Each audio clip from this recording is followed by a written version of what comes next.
Talking protections now. So kind of getting into the scheme side of things. We have three main pass protections that we call our drop back family. So we have 5-man, we have 6-man, and then we have 7-man. And the core concept of each stays the same. We are always, as an offensive line, going to identify how many down. So how many down linemen. And we keep that really simple. It's all it is between the tackle to tackle. So between the B gaps, how many first level defenders are there?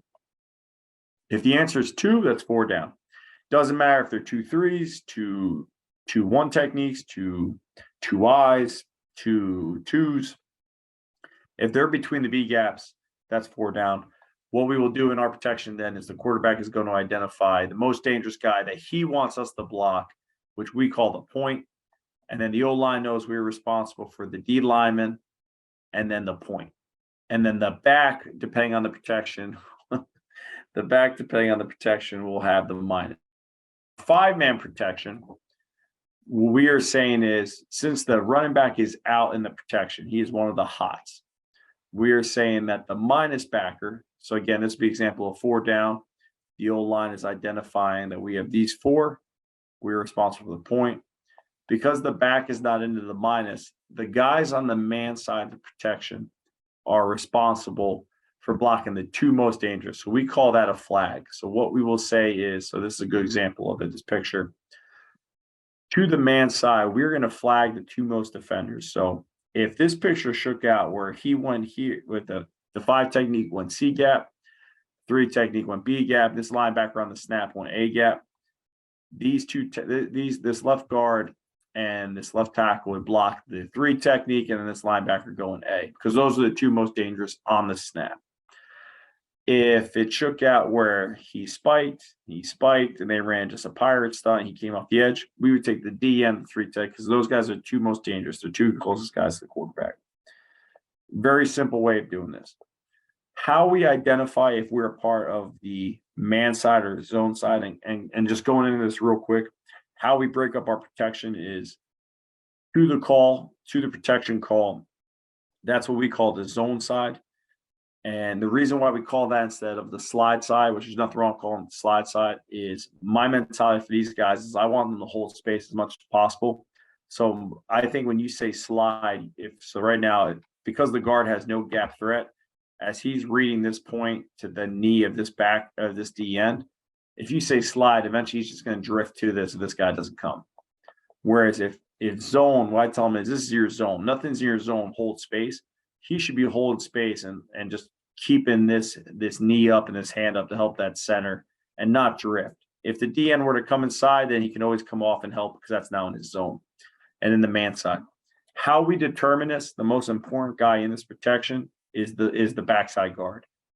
If you are head up to outside, we would make an out call. So that guard would tell the center, in this case right here, he would tell the center, hey man, I'm out. I'm on the man side of the protection. If he's inside shade to inside, you're in. And you're telling the center, hey, I'm the last man in the zone. So in this case, that'd be this picture right here. And what he's saying is, if no matter which one of these 4 that we're responsible for, I have the last man in the zone. So this knows where to cross face, and this will where it comes screaming back in the B gap. He would track this till the center took it, and then he would come back on the will because I'm the last man in the zone. So in 5 down, then if we have that picture where the guard is in like this, the tackle now is on the flag side. So he's on the man side.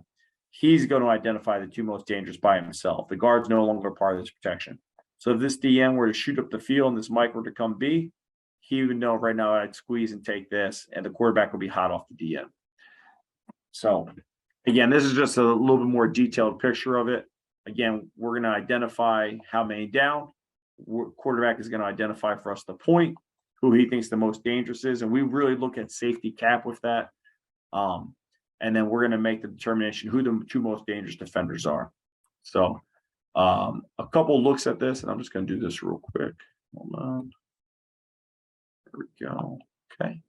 A couple looks at this. So this would just be our 5-man protection. So right now the quarterback said, okay, the center IDs, again, how many down it is. So he IDs this as 4 down. The quarterback gives us a point.